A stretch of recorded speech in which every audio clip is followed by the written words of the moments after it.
আল্লাহ পাক রব্বুল আলামিন যে কাজ করলে খুশি হন সে কাজ বেশি করা চাই। দুনিয়ায় যখন মানুষ গুনাহ নিয়ে ব্যস্ত হবে, দুনিয়ায় যখন মানুষ গুনাহ নিয়ে সয়লাব হয়ে যাবে, তো রব্বে কারীমের পক্ষ থেকে আযাবের ফয়সালা শুরু হয়ে যাবে। الذين اصطفى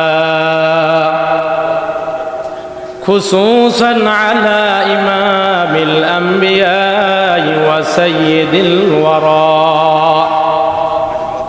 وعلى آله وأصحابه الذين آثروا الهدى على الدجى وسلم تسليما كثيرا كثيرا. أما بعد فأعوذ بالله من الشيطان الرجيم. بسم الله الرحمن الرحيم. كل نفس ذائقة الموت. قال رسول الله صلى الله عليه وسلم: يا بني آدم توبوا إلى الله فإني أتوب إليه 100 مرة أو كما قال عليه الصلاة والسلام. ونشهد أن سيدنا وسندنا وحبيبنا وطبيبنا ومولانا محمدا عبده ورسوله. আলহামদুলিল্লাহ, আল্লাহ পাকের দরবারে লাখ কোটি শুকর ও সুজুদ যে আল্লাহ পাক রব্বুল আলামিন আজকে এই দাউদকান্দি ইত্তেফাকুল আইম্মা দাউদকান্দি পৌরসভার কর্তৃক আয়োজিত আজকে এই মহাসম্মেলন, আমরা সর্বপ্রথম ওই রব্বে কারীমের শুকরিয়া আদায় করি যে আল্লাহ পাক রব্বুল আলামিন আমাকে আপনাকে এই দ্বীনে মজমায় জান্নাতের বাগানে আসা এবং বসার যিনি তৌফিক দান করছেন, এই জন্য আমরা আল্লাহ পাকের কাছে শুকরিয়া আদায় করি আলহামদুলিল্লাহ। আল্লাহ পাক রব্বুল আলামিন বলেন, বান্দা যখন আমার পক্ষ থেকে নেয়ামত পায় আর নেয়ামতের শুকরিয়া আদায় করে, তো আমি আল্লাহ বান্দাকে নেয়ামত বাড়ায়া দিই। আর যদি নেয়ামত পাওয়ার পর বান্দা যদি নেয়ামতের শুকরিয়া আদায় না করে, তো আমি আল্লাহ বান্দা থেকে নেয়ামত ছিনে আনি। এই জন্য সর্ব অবস্থায় রব্বে কারীমের শুকরিয়া হবে।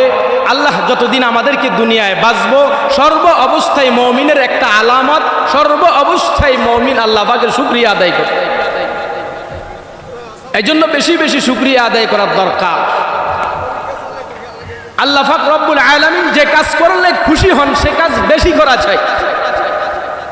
দুনিয়ায় যখন মানুষ গুনাহ নিয়ে ব্যস্ত হবে, দুনিয়ায় যখন মানুষ গুনাহ নিয়ে সয়লাব হয়ে যাবে, তো রব্বে কারীমের পক্ষ থেকে আযাবের ফয়সালা শুরু হয়ে যায়। এ মুসলমান ইমানদার আল্লাহর গোলাম, আমার আল্লাহ পাক রব্বুল আলামিন আমাকে আপনাকে দুনিয়াতে একমাত্র আল্লাহ তাআলার গোলামি করার জন্য, দাসত্বতা করার জন্য বানাইছেন। এরে বান্দা, আমি আল্লাহ তাআলার হুকুম যদি তোমরা মানো, আমি আল্লাহ কথা দিলাম বান্দা তোমাদেরকে জান্নাত দিব।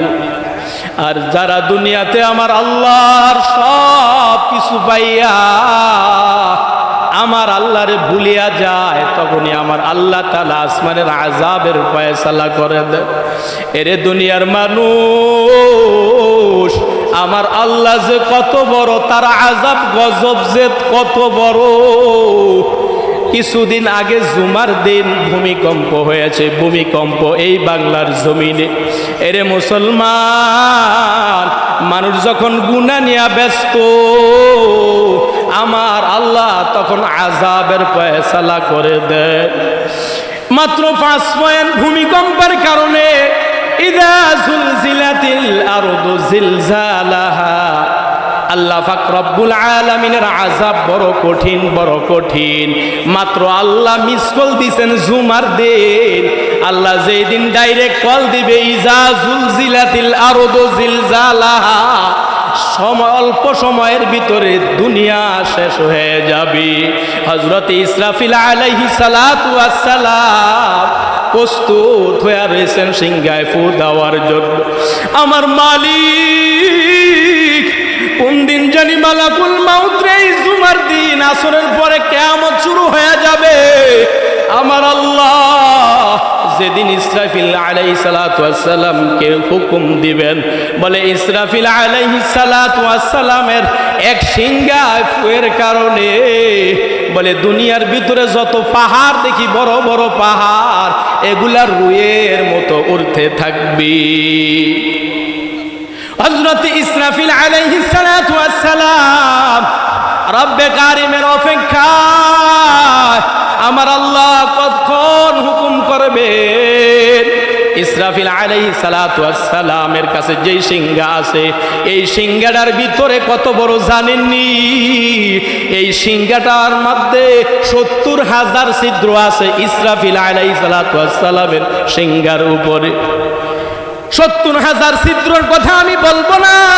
হযরত ইসরাফিল আলাইহিস সালাতু ওয়াস সালামের সিংহার 70,000 ছিদ্রের মাত্র একটা ছিদ্রের বর্ণনা দিচ্ছি। একটা ছিদ্র দিয়া এই দুনিয়ার মতো 10টা দুনিয়া একটা ছিদ্র দিয়া অনাসে যাইতে পারবে, আসবে, কোনো সমস্যা হবে না। এবার চিন্তা করেন, ইসরাফিল আলাইহিস সালাতু ওয়াস সালামের কাছে যেই সিংহা আছে, ওই সিংহার মধ্যে 70,000 ছিদ্র, আর একটা ছিদ্র দিয়া দুনিয়ার মতো 10টা দুনিয়া অনাসে যেতে পারবে, আসবে।